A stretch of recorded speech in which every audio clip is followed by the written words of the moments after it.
Good morning, everybody. Welcome back to cilinixfxcapital and welcome to yet another update right here on Luna Classic. A phenomenal move we had yesterday. Much quicker than I expected. I mean, I did the video yesterday, and I think what I said is that first of all, I expected us to pull back first, and then the price targets I spoke about were like 4.4, 4.6 cents. Almost have to sneeze. Going to try to keep it in. Yeah, we rallied much higher. I mean, ultimately, I should have known potentially that it was going to happen, but ultimately a move like this, it's very hard to predict. That's down the line the truth. And with Luna Classic, I mean, it's 100% manipulation, and who knows what's going on behind the screens. But it is manipulation, and that is something you should know. And that's coming from someone who actually does have a relatively positive thought and positive sentiment regarding Luna Classic. I've covered this quite a lot after 2022, and I've also helped the community numerous times. But ultimately, this bump, even though we can rally up higher, because if you take a look at the statistics, like volume like this, you should never ignore, and the funding rate at this point of time is also still negative, which means that shorters can really still be squeezed out of this. So that is something I think you should know, and that is also that funding rate is also one of the key reasons why I would never short this. However, at some point of time, it's going to crash hard, and you should be aware of that. You should be aware that there is some sort of a group behind this that is manipulating Luna Classic. And they are most likely going to make money out of this, which means that there is only so much money that retail can make.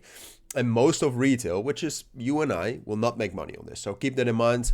I would definitely not short this, although I must say that, you know, talking about the content right here and talking about Luna Classic specifically, I do think we're close to a local top.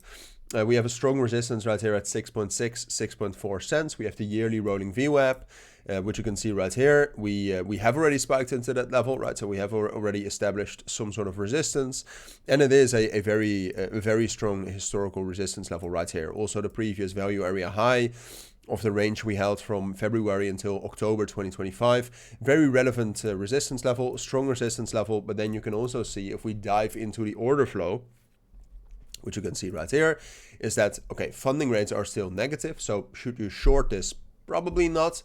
It's going to be risky nonetheless, but you can see some buyer absorption, which is a sign of late longers getting in. Right. What you saw earlier is that when the CVD and the open interest went up, so when longs were being opened, price also moved up. You can see we had a bit of a blow off top right here yesterday evening. Now the price has gone there again, and you can see that the CVD and the open interest have kept going up, but the price is making lower highs. So there is some sort of a spot seller selling a lot of Luna Classic right here, absorbing all of those future buys.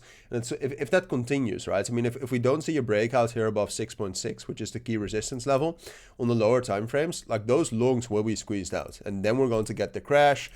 And then the first level I would look at after that crash is right here between 5.2 and 5 cents.